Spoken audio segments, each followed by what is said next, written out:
Welcome to Your Best Bets. It is a mundane Monday night here in Fort Wayne, Indiana. We finally got some rain after it feels like 20 or so days of just heat and dryness. So good for all those people needing some water for their grass and their landscaping. Um, got a lot to get to tonight. I didn't expect this show to be um, such I guess, a large scale topic show. I thought we were going to talk about the Memorial, which we will, and the Canadian Open, which we will, but um, yeah, pretty huge day in the history of golf, really. And joining me to talk about it all, someone that's always interested in growing the game of golf, Flint, Michigan's own Johnny Strouser. Johnny, welcome. Thank you. Yes, this is quite the crazy day. And actually, you said it was Monday night. It is Tuesday for the people who are going Oh to my follow God. on the timeline of schedule. Just so we're clear on how big of a bombshell that was dropped today. And I'll let you kind of start with that and kind of go into what happened.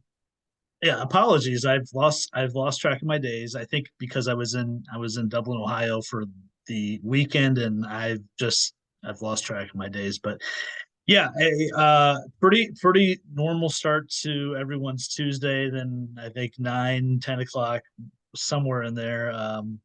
Pretty much a historic moment in not just golf but sports. The news came through, and I'm still trying to process it. I know you are as well, and we're going to lead off tonight's show talking about at least our initial thoughts, impressions.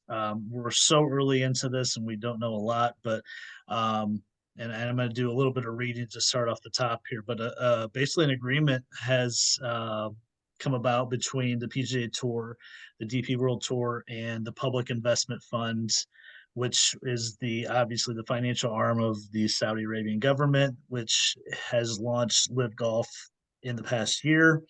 Um, the press release says they have announced a landmark agreement to unify the game of golf on a global basis. The parties have signed an agreement that combines the PIF's golf-related commercial businesses and rights, including Live Golf, with the commercial businesses and rights of the PGA Tour and DP World Tour into a new collectively owned for-profit, that's a key term, entity to ensure that all stakeholders benefit from a model that delivers maximum excitement and competition among the game's best players.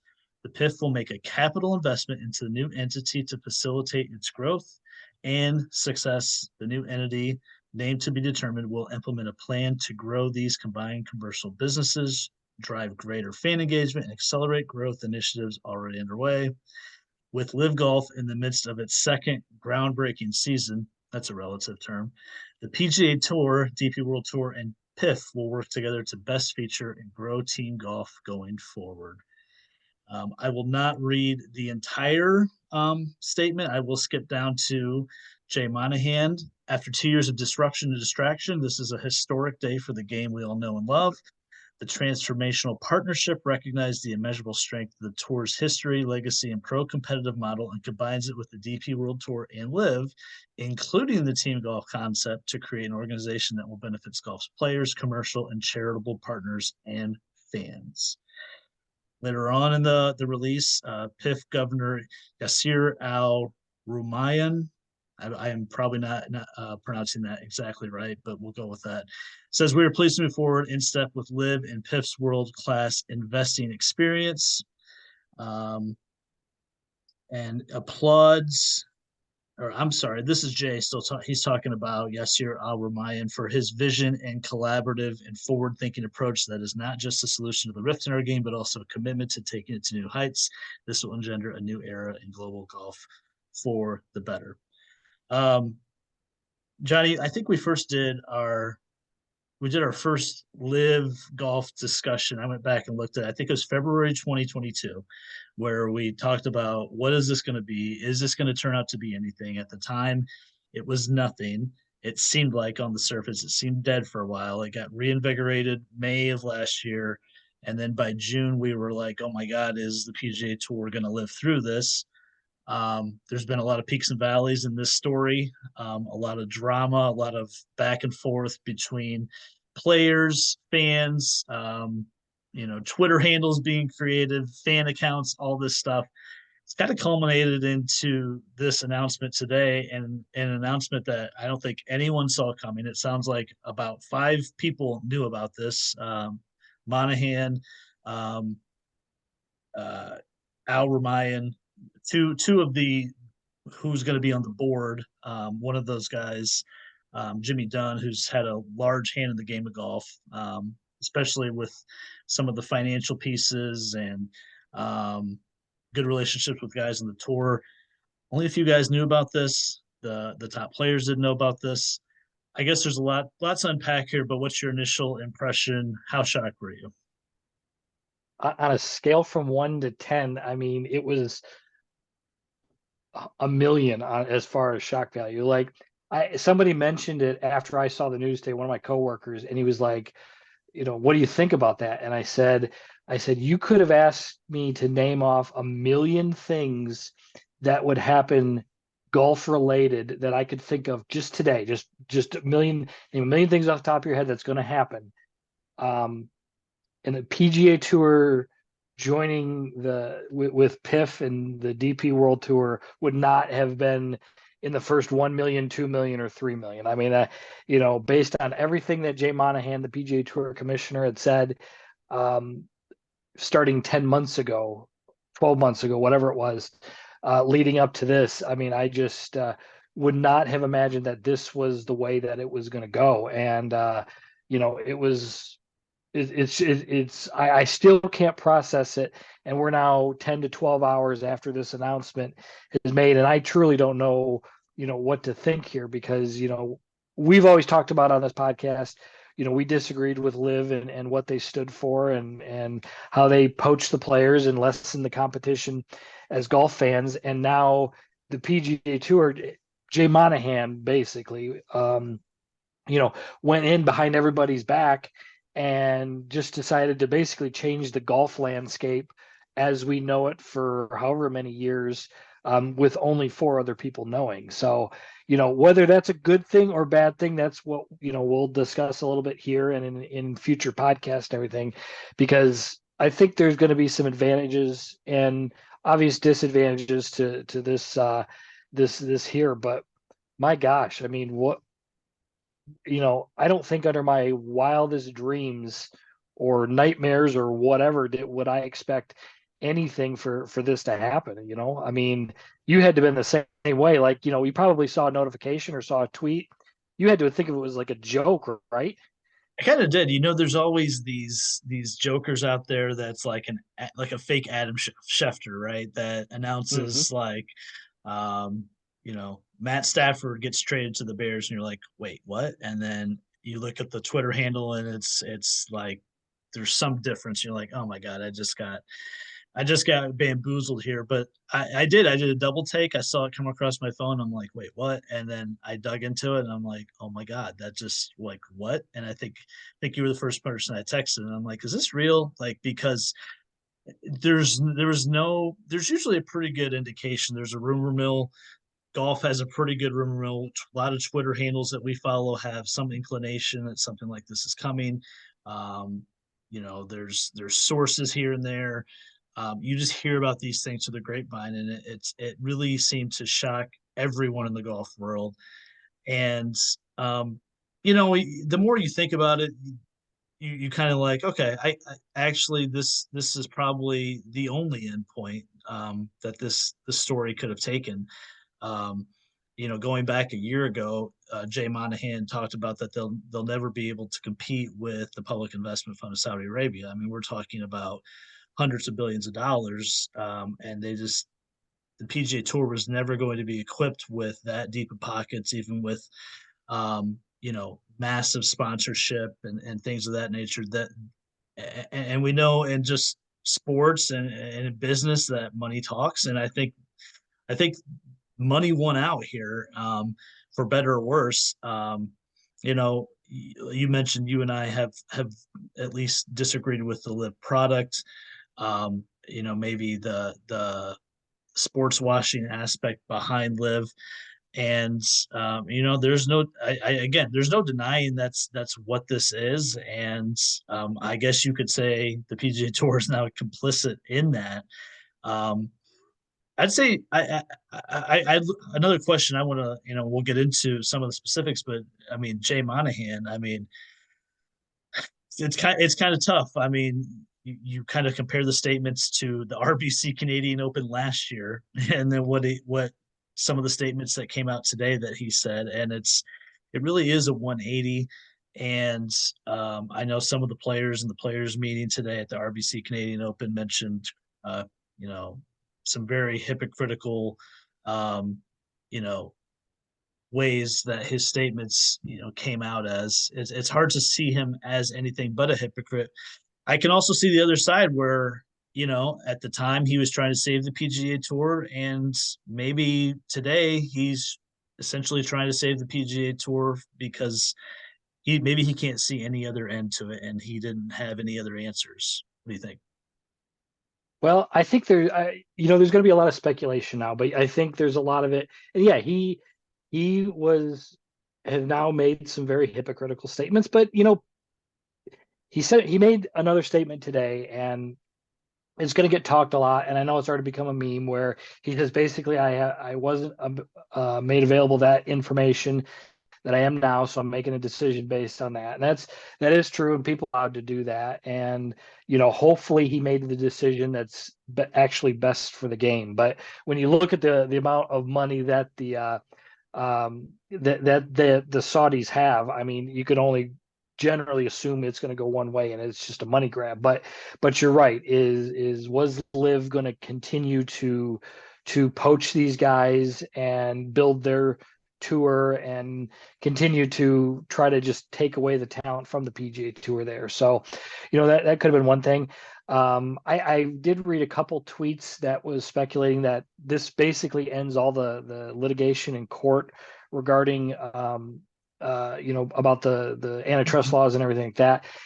When that happens, lawyers demand to see your books. They want to see the finances, and the PGA Tour has always claimed and always said, I think they file as a nonprofit, and you got to wonder if this saves any sort of potential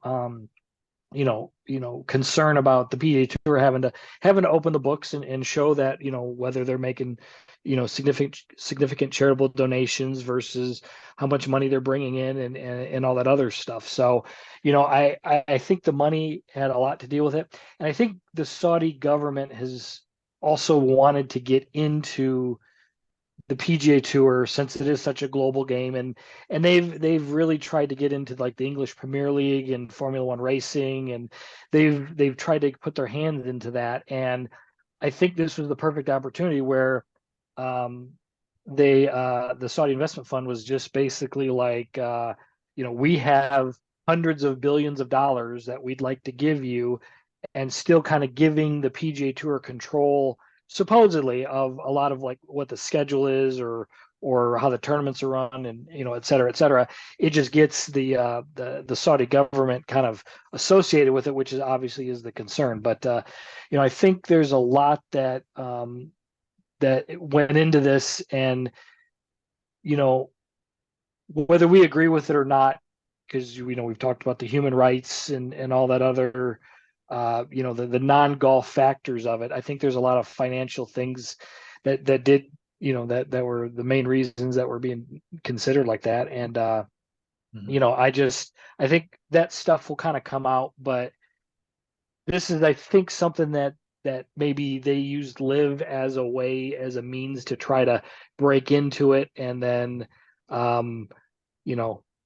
eventually coming together, I guess, within a several week period here of getting the PGA Tour on board in that sort of way. Mm-hmm. I definitely think you mentioned the antitrust issue that was going to be potentially held against the PGA Tour. I think that that's a factor in this. The whole discovery and what could have potentially been found. I think that had to be a piece of this. Yeah, I'm torn on aspects of this. I think overall, like the game of golf sort of wins because one of the arguments that I never agreed with all along was like, competition is good. You want, other leagues out there. I'm like, I could see that in business, like monopolies exist and certain aspects of the business world, and I don't think they're great, but sports is one of those things where I want a monopoly. I want there to be one NBA. I want there to be one professional football league. I don't want the USFL or XFL to do well enough where I have to divide my viewing interest between the NFL and that league, or the NBA and the competing league. And it's the same with golf.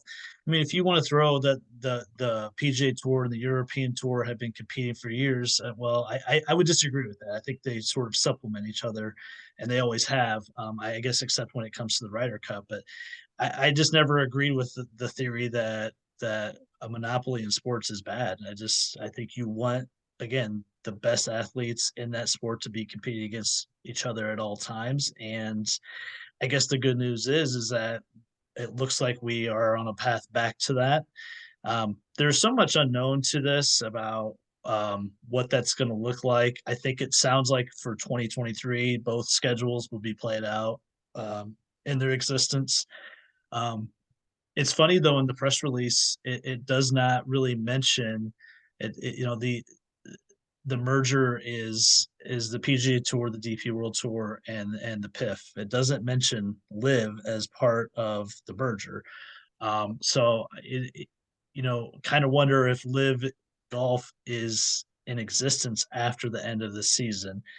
Um, you made a good point. I think this was a New York Post article, I think in late December, that I saw and I referenced again today. But and I don't know if it was Our Mayan that made the statement, or another PIF official, but that they've always wanted to be a part of the golf landscape, and they wanted to have their tentacles into it. I don't think it was ever their vision to actually run their own golf league that ended up happening with Live. I don't ever think that was part of their long-term plan. I think what happened today was more of what they were hoping for. Um, the PGA Tour has a global brand, global name, and I think their vision probably aligned more with the involvements financially with the tour than running Live Golf. I think that makes more sense for them long term.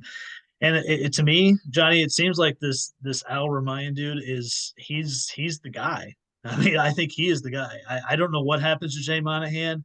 I know there's a lot of people, including players, just based on their tweets, based on some of what we heard from the players meeting, that they want him out as commissioner. And I don't even know what commissioner means necessarily now, of the PGA Tour. But do you think Monahan survives this? No, I can't imagine he does, because he asked these players to not take hundreds of millions of dollars, tens of millions of dollars, whatever it was, to join the Live Golf League and fight for the PGA Tour, fight for what's right, fight for the legacy of it, and then for him to just say, we're gonna join these guys up here, and maybe he welcomes them back, the Live golfers. I'm sure there's going to be some pathway. It may not be just like a simple way. I don't think Monahan lasts too long. Now, will he hang on another year or so as this develops? I don't know how. I don't know how the process of him getting elected or removed from that commissioner office there. But you're right. Generally who controls the money is who controls an organization, and that's the public investment fund that's doing that. So, I think the players are they're rightfully upset. I know it's the PGA Tour always says it's a tour run by the players for the players, and they had literally none of them knew until we all knew when it was announced on CNBC and on Twitter there. So that'll be an interesting thing on how this ends up going, but if they have a way to out Monahan, I think they'll do it at the first chance that they get. So that's why it'll be such an interesting thing over the next couple of months to see what this is going to end up entailing as far as a schedule for next year, and incorporating the guys who did sign those mega deals for Live. But mentioning what you said, you're not sure what's going to end up happening with Live. I think that it's done. They may have some sort of fall series that's similar to this, that maybe it's an invitational type thing that guys can sign deals and play in the off season, or something like that. But this was just, I think we're going to see the final season of Live, if it even plays out. I was actually a little surprised when you said, I hadn't heard anything about it, whether it was still going to continue on for the rest of the season here. So, if it does, it does. But I think it's that, as far as that's going to change, it's just what Monahan, made this decision. How is he going to grow the game and make it, where angry fans who don't like what's going on, are they going to keep watching? People like you and me, it's the only product. You're right. It's nice that it's all in one. If we got the players all in one tour to play in these events, it makes it the most compelling, the most fun, the most enjoyable sporting event to watch. And I agree with you on sports monopolies. It works out perfectly because we want to see the best talent out there. And so it'll be very fascinating to see where they go with this, because this wasn't a collection of 50 men and women, or something like that, coming up with this decision and having a plan that once this merged, of what they were going to do. This was the decision of 5 people, and that was it. And then now suddenly they completely control the landscape of golf, as we're going to see it over the next 10 plus years. Mm-hmm. And I've read a lot of things today, and I, I don't want to make what I said as like gospel, that I thought I read that the 23 live schedule was going to finish out as scheduled, but I may have not read that correctly. I thought I did. Again, maybe my brain's broken by the time we're recording this at 9 o'clock. Um, I think a big sticking point for a lot of people is, man, guys like Rory, JT, Rom, maybe not so much Rom, but the guys, at least the guys that stayed, which does include Rom, and includes those other guys and some of the other stars we haven't mentioned, Morikawa, things like that. You know, you got to feel a little betrayed, I guess, for lack of a better term, of how this played out, and then not being part of the consultation, or ultimately some of the decision making that went into this. If you think about Rory, I mean, he's basically been the figurehead for the tour the last 12 to 13 months, and um, probably had to forego 500-600 million dollars on the table. I mean, if Tiger was getting 700-800 million, Rory's getting $500 million if he goes to live. And um, you know, I don't know if those guys get made whole in some way. I think I'm trying to figure out, man, can they do something for these guys to, you know, reward them for their loyalty, and how will that work out with the PIF now? And even guys like Ricky Fowler, who reportedly gave up $75 million to stay. I mean, you can't, I don't think you can reward all these guys for staying with the tour, but also I can't see them not being compensated, at least in some way, right? Oh, absolutely. I think there's a lot. I mean, with all the money that fund has, I think currently on the PGA Tour before today, players couldn't actually accept appearance fees, which is basically, hey, we'll pay you this much for showing up and playing in the tournament. You come to the dinner on Wednesday night, you do a clinic on Tuesday, type of thing. I got to think that that's got to change at this point, where these guys can get paid to play in these events here. So, with that extra money there. So, I'm hoping for their sake, I guess. I mean, they're already got generational wealth. So in the end, I really don't give a shit. But Mhm. I hope they get rewarded in some way, whether that's financially or whether that's personally in whether they get a say in how the new PGA Tour be structured or something like that. Because I mean, they took all these bullets for Jay Monahan to be flying out to Monaco or wherever it was to do these secret meetings and where he basically hid and they continued to answer questions and then they get railroaded out of the blue there. So yeah, you'd hope that that makes up for it. But I think they'll be fine otherwise, obviously with all the money they've made. But that would lead me to where it's going to be interesting to see when guys like Pat Reed or Brooks or any of these guys come back to play in these regular tour events, how they're going to be received. I mean, Rory passing up $500 million when he sees, some of these guys that waltzed over, took their 50, $60 million and want to pat Rory on the back and say, hey, how you doing? I mean, I'd be a little salty, probably a Yeah. lot more than that. I mean, wouldn't you? I remember the quote of the summer last year is these guys can't have their cake and eat it too.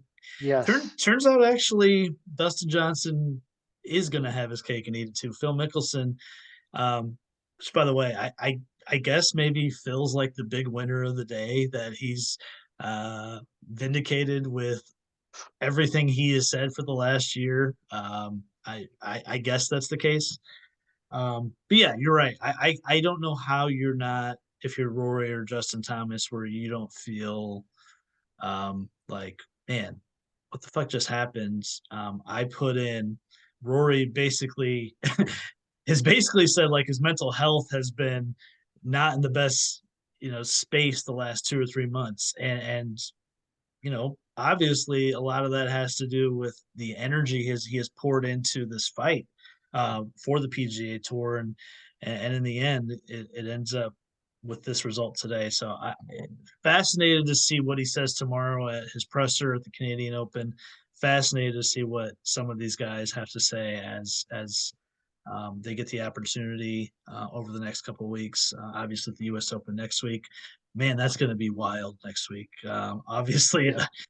I was just about to ask you, what is still the big winner in all this? And it's still the majors. It's still the majors, and but there's so many unanswered questions, and I'm sure we're just scratching the surface with a lot of this. And I expect us to be talking about this next week and the week after and the week after as we learn more and more about what this all actually means. But we did our 20 to 25 minutes for time's sake, we got to move on, which feels a little hard to do. But there was a tournament this past weekend on the PGA Tour, and it was a big tournament, and it was a good tournament. It was a very good tournament. Viktor Hovland wins the Memorial, first win of the season, first win on the mainland United States. He had two wins in Mexico, right, and one Puerto win in Rico. and one win in Puerto Rico, right? Yep. Yep. So fourth career tour win.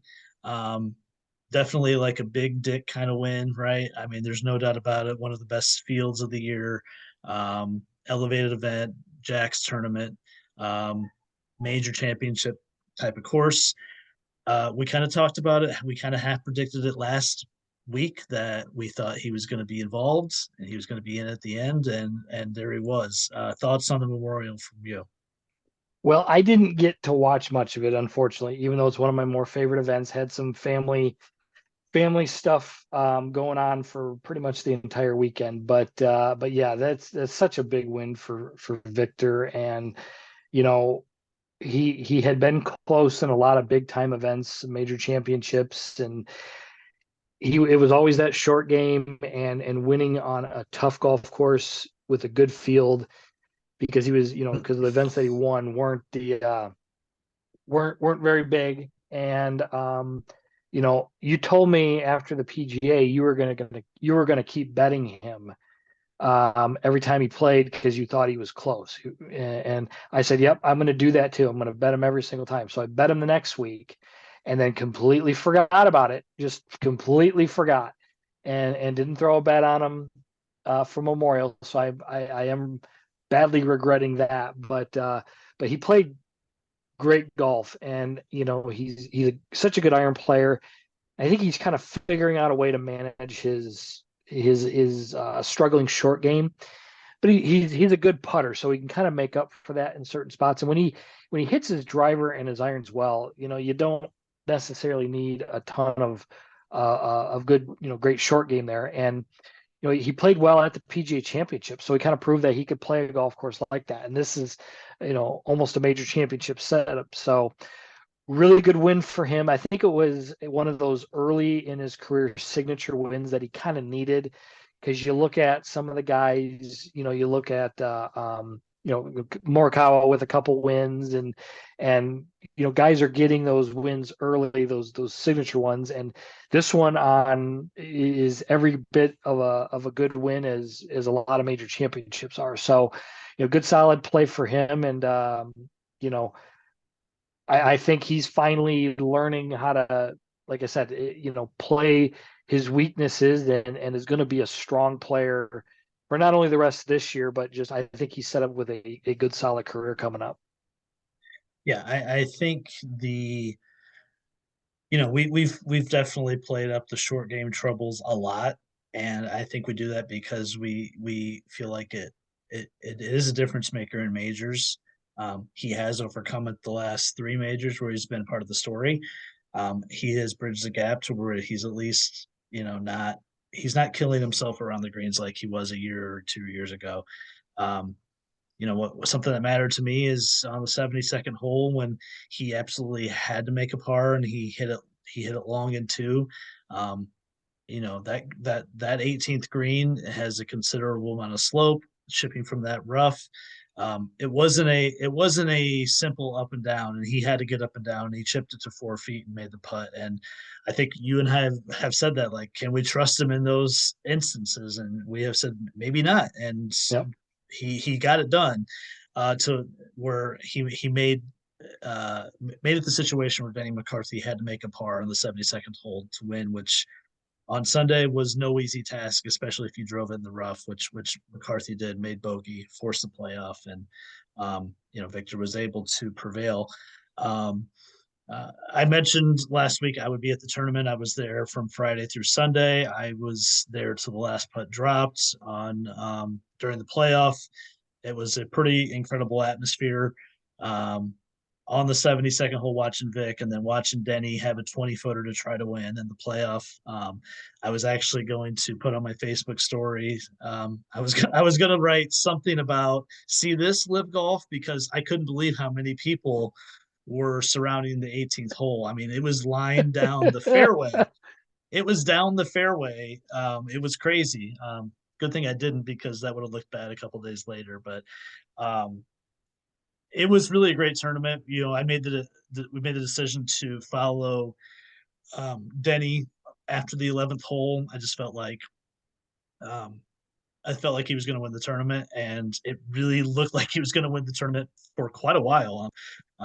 We followed him through 15, actually 16, and then I heard roar on 17 green. I knew that was Viktor Hovland making a birdie.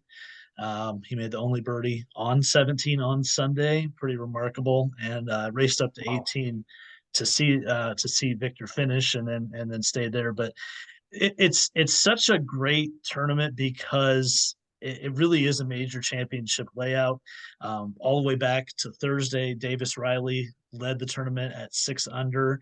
And I mentioned to a couple people, I said, I guarantee you that might be the winning score. I said it's going to be 6, 7, or 8, and 6 gets you in a playoff is what it ends up as, or no, 7 gets you in a playoff. So um, pretty incredible that the golf course just continues to hold up. It's a playable course for these guys from the fairway, but once you drive in the rough, once you get into trouble, it can absolutely punish you. Not a lot of low scores out there Sunday. Um, I had read that there wasn't rain in the area for 20 days leading up to the tournament, which I think it probably played right into their hands of making it firm and fast. Some of the pin placements on Sunday were incredibly difficult. Um, but yes, it's just a really good golf course. There's a couple holes that I don't love. Um, 7 is this par five that is kind of funky. It's kind of quirky. It's a little weird. I don't know if it necessarily fits with the rest of the course. But there's some holes I really, really like out there. I don't know if you're familiar with the fifth hole, the par five. It's basically a big dog leg right. It's a divided fairway. The second part of it, creek runs up the middle. It's a little gimmicky, but it's a really good strategy hole. I think some guys were hitting 5 wood or 4 iron. So that was a fun one to watch. Actually, there's a lot of good strategy involved in that hole. Um, 11, I camped out a long time on Sunday, the par five. Really cool to see shots come in there. I saw Rory hit a 211-yard second shot, and I'm telling you, his ball comes down like it's just this. It's so soft and it's so high. I mean, I'm sure he hit 7 iron or something like that, but he hits the ball so incredibly high and it lands so soft. But it was just a really fun week. Got to see a lot of guys, a lot of the top guys play a few holes. Got there Friday, saw Rory and Spieth play a few holes together. Saturday morning was probably the best experience. Scotty got out there early. I think he was the second group out. Followed him for 7 or 8 holes. That guy is incredible to watch. I mean, he didn't miss a shot. He hits everything within 15 feet. And we could talk about Scotty, but his putter is just absolutely killing him. But he was incredible to watch as a ball striker. Um, John Rahm, I need to talk about though. On Saturday afternoon, got. I mean, the crowd was getting pretty spicy. The end of the day, Saturday, a lot of the beers were flowing by the end of the day. Um, Rahm was so pissy on Saturday afternoon, the last few holes. And he was in such a bad mood because I'm sure in his mind, played himself out of the golf tournament. Turns out it wasn't that way, but he wasn't playing well. We get to 18T and um, watch him tee off. I think he missed it right, and he just took out a boom mic so quickly. I mean, just took it off, threw his tee kind of. I mean, toward what it looked like the fans. Obviously, didn't make it there, and he's just glaring at the fans. And I mean, people making comments like, "Here comes the putter throw," from Happy Gilmore, things like that. It was absolutely incredible to see Rahm in his element, and that dude is scary when he and he is upset. You're kind of worried in the crowd, like, is he gonna fuck me up if I say something? But that dude he is an intimidating force out there. But uh, it is a first class event for anyone that wants to go to a tournament that's not that far away, and it is a elite golf course, and I couldn't recommend it anymore. So spectacular time. Hats off to the Memorial Tournament. I'll be going back for sure. Yeah, I wish I would have been able to watch a little bit more of it, but also had a golf tournament and everything like that, which we'll talk about on another show. But yeah, it's Jack always wanted it set up. It seems like as with firm, fast conditions, long rough, and everything like that. Was there? I mean, all these guys hit the ball just amazing, and like you talked about Scotty Scheffler, and I'm sure you saw the tweet where he gained strokes gained just in 72 holes. He gained like 20.3 shots or something, some insane amount. And they said that I read, and this is not possible, but if you had his strokes gained tee to green and there was a Denny McCarthy's strokes gained putting, Right. would have shot like 36 under par or some ridiculous amount. I mean, Yeah. just to be something like that. But was there anybody that, because you followed a lot of different guys, was there anybody that really like surprised you or impressed you with just their ball striking? Because like for me, when I hear a ball striker who hits it pure, there's just a little bit of a different sound. And I went for several years to the Buick Open in Flint, Michigan. We would go every single year since it was just a few miles away from us. And I can remember to this day watching Ernie Els and Phil Mickelson. They rarely played in that event, but those guys, the way they hit the ball and the ball shot out with just their, their steel-headed drivers, I think was at the time when it was before they had titanium. But was there anybody like that that you were just like, whoa, this is just, it has a different sound to it than I expected. Um, Honestly, and I hated watching him after he got to the green, and we know why. But Keegan played Keegan. incredible. Keegan played incredible on Saturday. I think he had a 65, and I mean, just compared to the field, he blew away the field that day. But he's also maddening to watch in the greens with aim point, and it really TV doesn't do it justice how slow some of these guys are with aim point. I mean, it kind of blew me away how many guys are doing it, and I didn't maybe realize the scope of how many were. Watched the hit the gala for a few holes. Just so damn likable, so fun to watch. He made a few birdies while we were watching him, and actually, so my kid got his autograph, got a picture with him on Saturday. So as big fans, we were pretty on top of. He was on top of the world about that. So earned some more respect points for me taking a photo with him, but. He was great to watch. I mean, he not necessarily blew me with the ball striking, but I think we know he can just kind of get the ball around and figure out a way to score. Um, Conversely, I watched off 11T, Brant Snedeker, JT Poston. They were paired together on Sunday as we were walking by. Just wanted to see him hit the tee shot on 11 because it's a cool tee shot.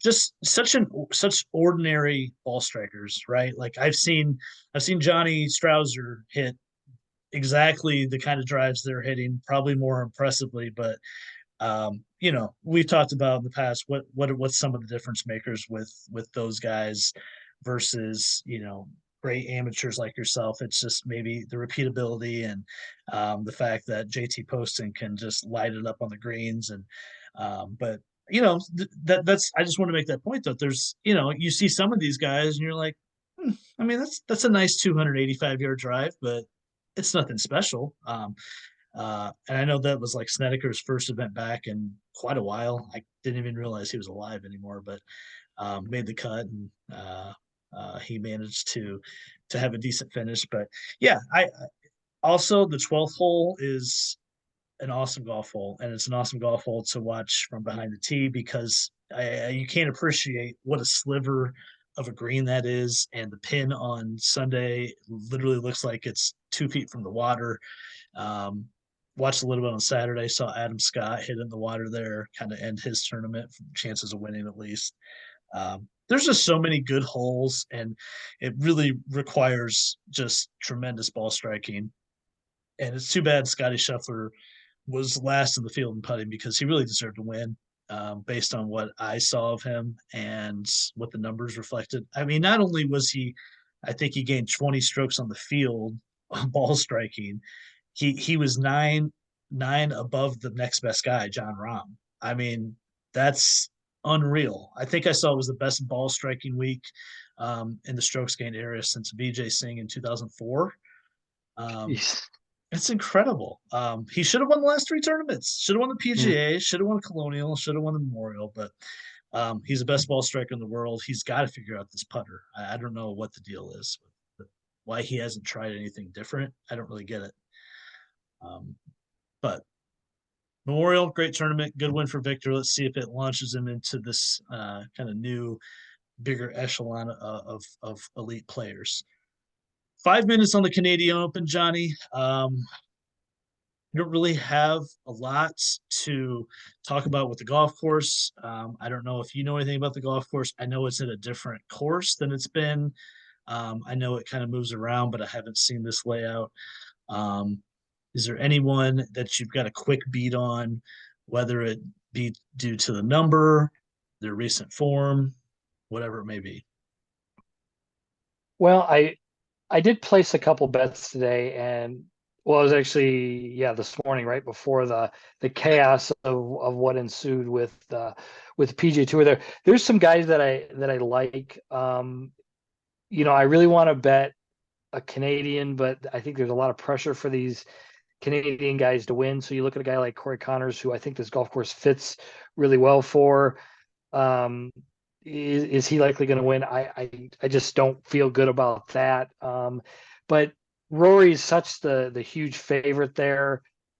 But with who even knows if he's if he's mentally into it. I mean, he's playing, he's defending champion, and it's the week before the United States Open. So is he really going to play and go hard at it, or is it just something he's just going to look to sharpen his game and answer, a buttload of questions about, about what's going on here with the PGA Tour and the public investment fund. So like a guy like him, I'm going to stay away from. But guys I do like Tyrrell Hatton still. I think he's playing really good golf, real solid.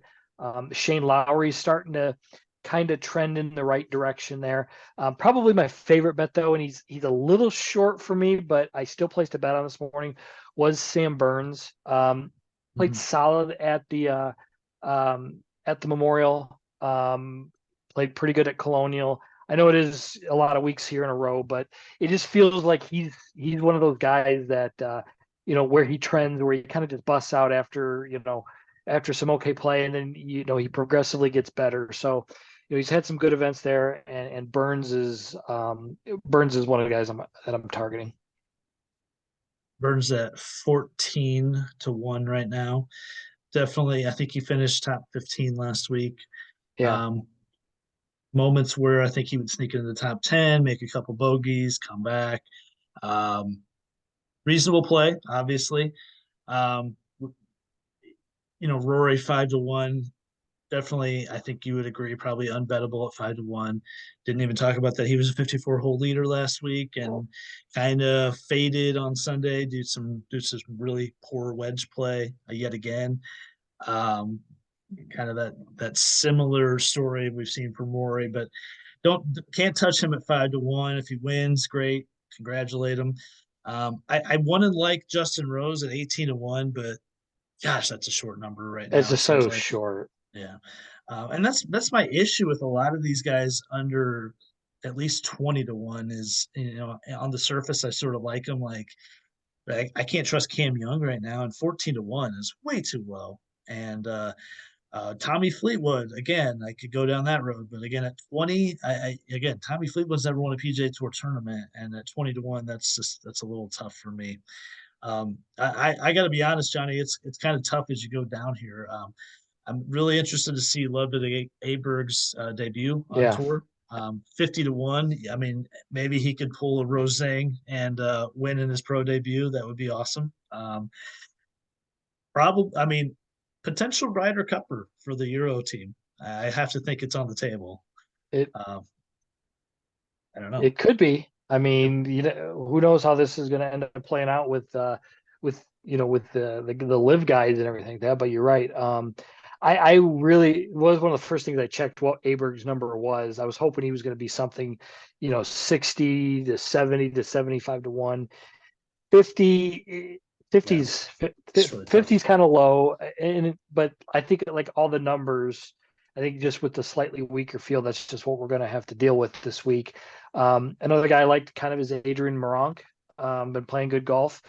He can actually earn, I read he can actually earn special PGA Tour membership with either a top 15 or a top 20. I cannot remember now because it's been so long, since this morning since I looked, but he has major motivation to play well, and he's been playing good golf on the DP World Tour. So there is the possibility that he could earn PGA Tour membership, which is obviously pretty big for him. Another guy is a guy who contended at the Memorial is David Lipsky at 90-1.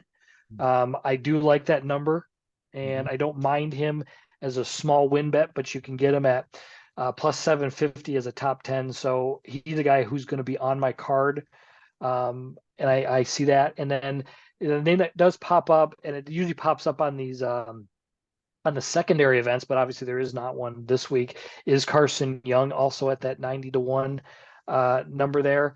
He's come very, very close in those those secondary events, and he's played some solid golf this whole season, and I think he might be worth a sprinkle on a win bet as well as a top 10 or top 20. I like Lee Hodges. I like the way he's played some of these uh, events recently. Last week, finished I think 15th, around 15th. He was um, right there going into Sunday. I would like him a little bit better if it was 70 or 80. He's at 60 on DraftKings. Maybe search around on Lee Hodges. Um, I think I'm largely going to stay away from the top. I might take Sahith at 28 to 1 just as a fan rooting interest.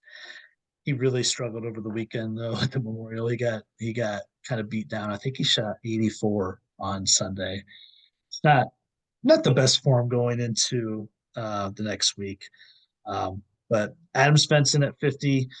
You're right though. These Canadian guys are kind of priced in a pretty tough manner. Hadwin, he's at 45. Connors at 18. It's tough to really feel great about any of those numbers for them.